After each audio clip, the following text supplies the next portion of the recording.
Hey everybody, it's Doc Green, the Road Scholar, out here in the oil fields of Louisiana. We're working pretty good and everything. This is going to go on my political post page, Doc Green Show, so I'm going to go ahead and get right into what I want to talk about. I want to talk about the hypocrisy, the false predictions, the lies, because a lot of it was just plain out lies, of the Democratic Party and its leaders, the racism of the Democratic Party, and things directed towards Trump during his campaign. I want y'all to go back and let's remember in time. Let's see all the predictions that came true under the Democrats' prediction scheme from when Trump was running. Let's go back to he'll get us in World War III. Not even close. Nothing even similar to that happened. We're in 2019, 1 year before his re-election, and there was no World War III. What was the other one? Stock markets will crash under Trump administration. 2019, stock markets have hit an all-time high. We've had ups and downs. Stock market has been leveling out. No stock market crash. No big worry there. Everyone tell you to run for the hills and buy gold and everything's going to be gloom and doom. All turned out to be false, fake narrative, fake news. And these are from professionals. These are from their experts. I'm going to get to all this in here in a minute. These are from their experts. What else was there supposed to be? Oh, the housing market will crash. Actually, the housing market jumped up a little bit under him. It's leveled back out now. It needs to go down a little bit. I mean, the market was getting way out of hand. But it's leveling out. So those experts were wrong.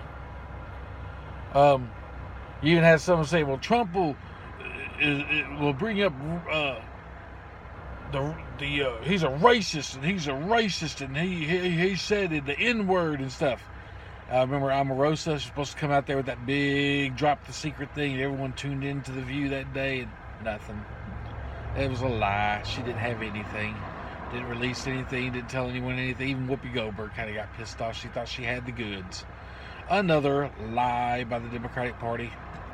And I'm not talking about false assumptions. I'm talking about direct lies. They predicted, they did all these fake predictions and everything. And he's in Vladimir Putin's back pocket. Vladimir Putin, he colluded with the Russians to win the election. Come to find out, that was so far. Now the Mueller report isn't out yet, but so far nothing has been shown that he had anything to do with collusion.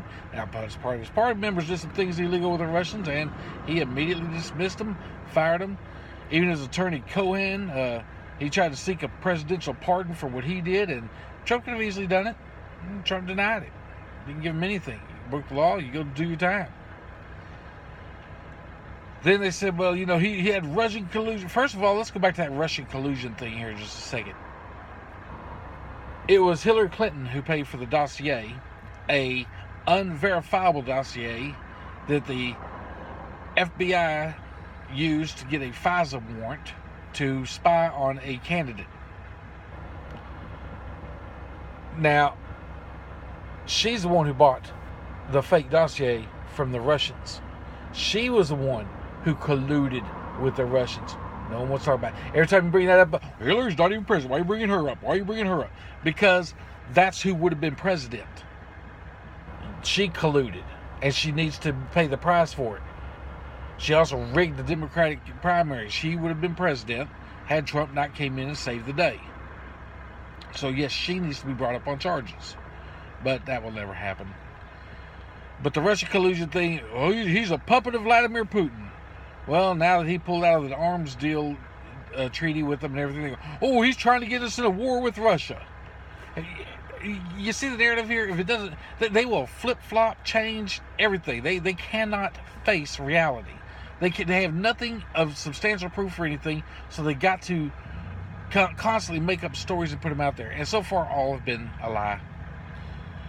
I'm not even saying a mistake or anything, because it wasn't a mistake. They lied. Their professionals lied. They go to these academics in these colleges, and these academics who hate Trump because he stands for individualism and the strengthening of our country and not socialism. They hate him so much that I don't know where they got their numbers from. How did they even come up with these numbers?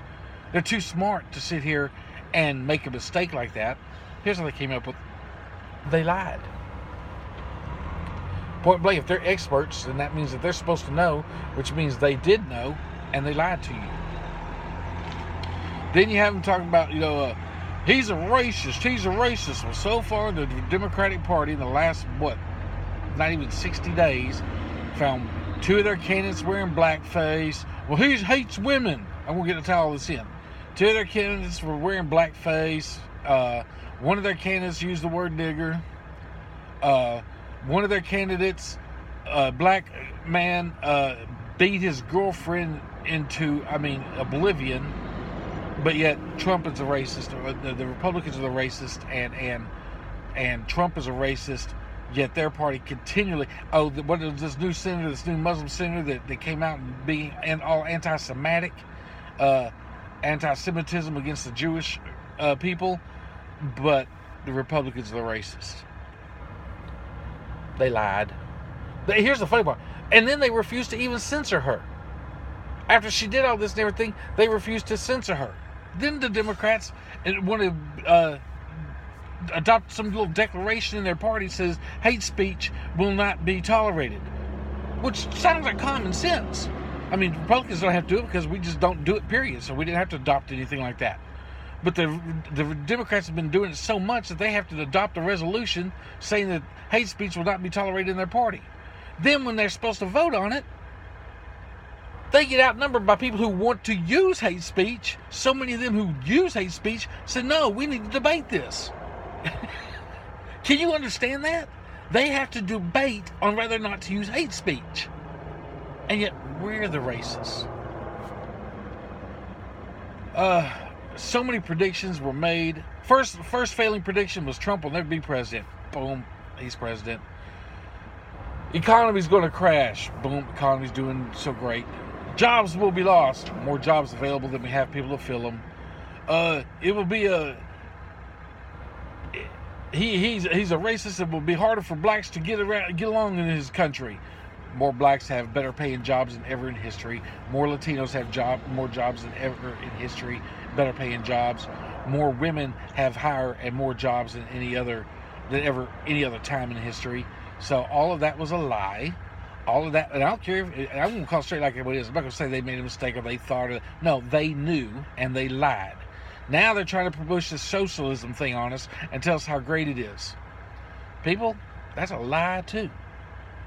And I cannot understand how anyone in this country... See, here's the thing. Well, it's harder for us to do this. It's harder for us to do that. And we need equal footing so that we can all succeed. Socialism isn't going to make you succeed. Socialism is going to give you all equal footing so you can all fail. The only people who ever do really, really well in a socialist society are the politicians. They don't share the same socialist plan you do. They always make exemptions for themselves. Hell, our Congress in a capitalist economy is doing it. They don't play by the same rules you do. They wrote exemptions for themselves. They don't pay their staff overtime and half overtime. They made everyone else in the United States has to. They made an exception for themselves. So many other things that our government does. But under socialist government, they will be able to control everything you got, everything you have, everything you want to make of yourself, and they will control it, and they will reap the benefits. Them first, their socialist elite second, their socialist supporter liberals third, and then the rest of the country last. That's what will happen. It has happened time and time again in almost all. And they always say, well, look at Denmark and look at how good they're doing. Do you realize that 3/4 of Denmark's economy is based off of tourism, which means their socialist policies wouldn't work if it wasn't for the foreigners going there to visit, most of which are from capitalist nations? That's what I try to tell people. You don't understand socialism in these other countries that do okay, and they're not true socialists, even though they have a lot of socialist programs. The only reason their programs do so well is because they depend on our capitalism. And people don't get that. If you turn America into socialist, you will destroy every other socialist economy in the world almost.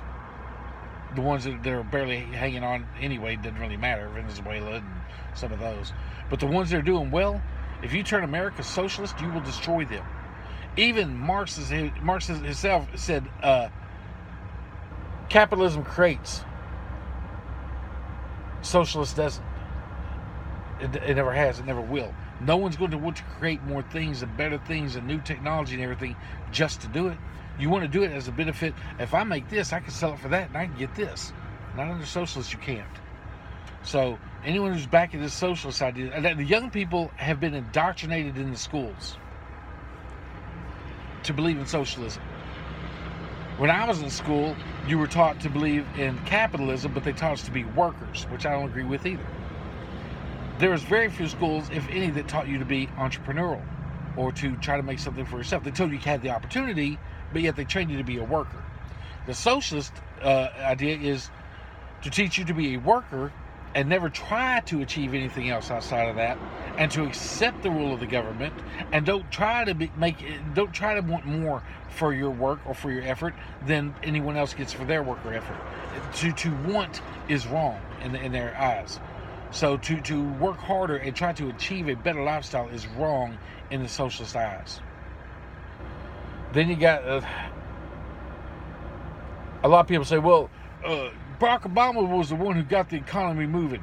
You're right, he was. I'm not going to sit here and lie and deny that part. Barack Obama did get the economy moving in the right direction. However, with all of the restrictions and regulations that were still blocking our manufacturing and our production, he could only get it moving so far, which is why we never got up. He had the lowest rise in the economy ever as any president, because he still had the restrictions. He tried to produce an economy with restrictions. Couldn't be done. So people go, what has Trump done? Trump didn't do anything. Yes, Trump has done a lot. He got rid of the restrictions off of coal mining. He's gotten rid of restrictions off of manufacturing. EPA restrictions are down so that now we can move in and grab all these oil. Do you realize America's number one in energy production and export in the world?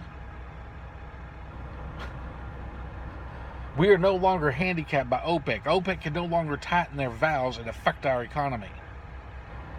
They tighten their valves, America loosens ours. We can outproduce them, and that's because of Trump's policies. Not Barack Obama's policies, not some socialist policy that Venezuela tried to do with their oil fields, and they should have been number one. And socialism destroyed their entire country. And it will destroy ours if you give it a chance. Here's what you don't realize about socialism, and the reason that we have a system set up like we do for the Electoral College. See, you have all these millions and millions of people living in these little cities. New York, Los Angeles, Chicago, Portland. You know, all these major metropolitan areas are filled with millions of people. But here's the thing. They can't survive on their own. Impossible. There is not enough room in their little municipalities and their little cities and everything to grow enough food or to produce enough food to keep them alive.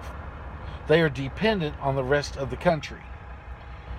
So the Electoral College protects the rights of the rest of the country, because if it was a majority vote, these cities would win and they would be making nothing but rules on how the rest of the country, the support structure for their society, is regulated and run. Basically, Hunger Games. Hunger Games is a socialist society exaggerated. The movie Hunger Games is where 2 or 3 of the large cities control the rest of the country for their well-being, while the rest of the country suffer. But that is exactly what socialism is. Now, it was great, little, fighting and stuff, and the kids out in the field for action and dramatization and everything. But the story itself is reality. Hunger Games is socialism. When we were in school, we were taught to read the story and watch the cartoon called Animal Farm. I don't even know if that's allowed in school anymore. But it basically taught the problems of socialism and communism. Now they would probably tout that as a great movie and blame they say that the succeeding people, the ruling class in that party would probably be try to be rebranded as conservatives, which is ridiculous. But anyway, so guys, that's what I wanted to talk about today. I want to give you a little heads up on why we are surviving, why our country is doing so well, how the Democratic Party has just lost its freaking mind. I'm not talking about the Democrat people. I'm talking about the party. The Democrats, a lot of people that are Democrats because of the way the Democratic Party used to be, not the way it has become. It no longer protects the rights of the workers. I mean, it says it does, but here's the truth: if it protected if it was trying to protect the wages of the workers, why would it put into place restrictions not allowing those people to work? You know, and they were warned beforehand that it was going to happen, but they had so much. They wanted that paycheck. Oh, but they promised me this much money and this much medical care and this and that and that and this. And conservatives tried to warn you way back then. Yes, but it can't sustain it, especially with all these regulations. Everything the unions will you will end up losing your jobs. Manufacturing jobs will leave, and they warned you about all of this. And yet Democrats still continued. It's easy to fool the masses because the masses want to believe. They really want to have faith. And the Democrats took huge advantage of that and destroyed our economy, destroyed our manufacturing, destroyed our production, destroyed our farmlands, destroyed everything that helped America succeed. And then when it didn't work, they're going to double down and try socialism, which will not work either. And conservatives are trying to warn you about this. Anyway, guys, that's a little quick lesson on what you can expect from the Democratic Party. Peace out. Y'all have a good one.